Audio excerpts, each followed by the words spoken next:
நிகழ்வை உருவாக்குபவன் நான் அல்லன். மனிதர்களது செயலும் வினையுமே நிலைகளை உருவாக்குகின்றன. தர்மம் மற்றும் அதர்ம செயல்களுக்கு இணையாக கர்ம வினையின் பலன்களானது அமைகின்றன.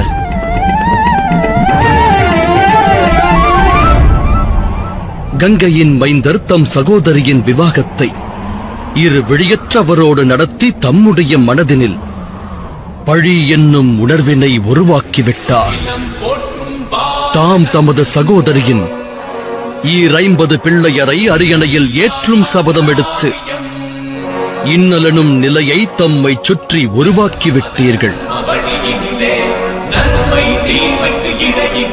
நாளை நிகழவுள்ள யுத்தம் தமது அந்த சபதத்தின் விளைவேயாகும்.